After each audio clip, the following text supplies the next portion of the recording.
अच्छा, अभी संसद की कार्यवाही चल रही थी और राहुल गांधी ने इस बात को लेकर काफी अपोज किया कि लोकतांत्रिक ढंग से संसद को चलाया नहीं जा रहा है। वो कुछ भी बोलते हैं उनको चुप करा दिया जाता है।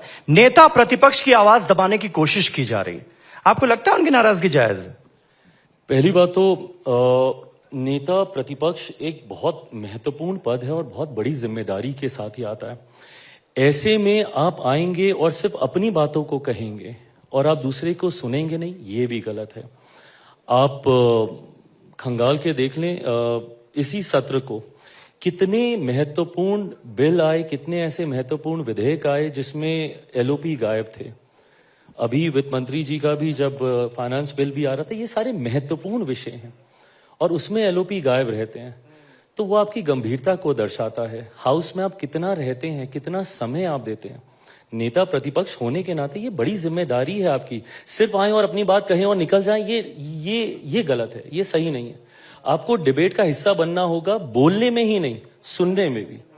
जब तक आप सुनेंगे नहीं कि सरकार क्या कह रही है, सिर्फ आप आए, अपनी बात आपने रखी और आप निकल गए, ये गलत है। नेता प्रतिपक्ष होने के नाते आपको और ज्यादा समय सदन में देने की जरूरत है, जो वो नहीं देते हैं। अच्छा चिराग, एक सवाल हर किसी के जहन में होगा और मुझे लगता है इस पर आपका जवाब बहुत सारे लोग सुनना भी चाहते हैं, क्योंकि आपने कहा कि आप सेकुलर राजनीति करते हैं, लेकिन आजकल आप देख रहे हैं राजनीति में कौन कौन से मुद्दे छाए हुए हैं। मतलब सेकुलर वोट बैंक की राजनीति, और लेकिन आप साथी हैं बीजेपी के जो हिंदुत्व की राजनीति करती है। यूपी में खास करके हमने देखा, अभी रमजान चल रहे थे, नमाज का मुद्दा उठा कि सड़क पर नमाज नहीं पढ़ सकते, छतों पर नमाज नहीं पढ़ सकते। संबल पुलिस ने तो यहां तक कह दिया। तो अभी बहुत सारी दुकानों पर नेम प्लेट लगाने की बात हुई। एक वर्ग अपने आप को टारगेट महसूस कर रहा है, विरोध कर रहा है इस बात को लेकर कि जानबूझकर हमें टारगेट किया जा रहा है, हमारी कम्युनिटी को टारगेट किया जा रहा है, और ऑपोजिशन उनकी आवाज को बुलंद करने की कोशिश करता नजर आता है। तो लोग ये भी जानना चाहते हैं, वो वर्ग ये जानना चाहता है कि चिराग पासवान इन सारे मुद्दों को लेकर क्या सोचते हैं, उनकी क्या राय है? भाई मैं मानता हूं ऐसा बहुत फालतू की बातें हैं। इन सारी बातों पे चर्चा होनी ही नहीं चाहिए।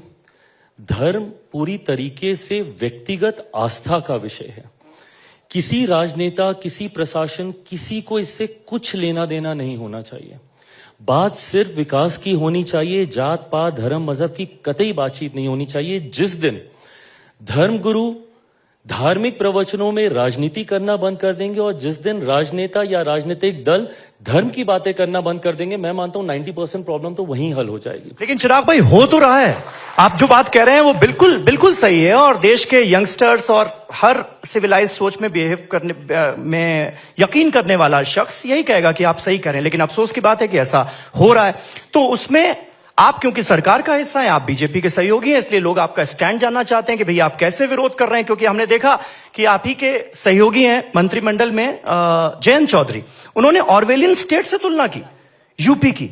उन्होंने कहा ऑर्वेलियन स्टेट मतलब जहां मोहब्बत करने वालों को सजा दी जाती है, जहां पर आजादी की सोच को दबाने की कोशिश की जाती है, पड़ोसी की मुखबिरी करता है, पुलिस राज आ जाता है, बिग ब्रदर इज वॉचिंग वाला। तो क्या वैसी स्थिति आप भी देखते हैं? मैं पुनः दोहराता हूं, मैं बिल्कुल इन सारी चीजों में मैं विश्वास नहीं रखता हूं और मैं मानता हूं कि ये सब बेकार की चीजें, फालतू की चीजें हैं जिस पे चर्चा होती है और ये नहीं होनी चाहिए। और ये जिम्मेदारी हर राजनीतिक दल, राजनेता की भी होनी चाहिए कि जात पात धर्म मजहब के विषयों को राजनीति में नहीं लाना चाहिए। धर्म व्यक्तिगत आस्था का विषय है, उसको सिर्फ बंद दरवाजे के पीछे छोड़ देना चाहिए। कौन टोपी पहन रहा है, कौन तिलक लगा रहा है, कौन पूजा कर रहा है, कौन नमाज कर रहा है, नहीं, दशकों से ये सब होता है, सदियों से होता है। भारत का एक गौरवशाली इतिहास रहा है जहां पे हर धर्म को पलने बढ़ने की इजाजत दी गई है और ये हुआ भी है। ऐसे में जब राजनीतिक दल जब इन सारी चीजों को नेविगेट करने का प्रयास करते हैं, गलतियां वहां से होती हैं।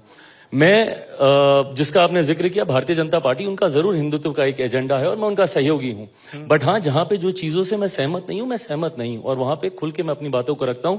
मैं मानता हूं कि आज की तारीख में अगर बात होनी चाहिए तो डेवलपमेंट के इश्यूज को लेके होनी चाहिए।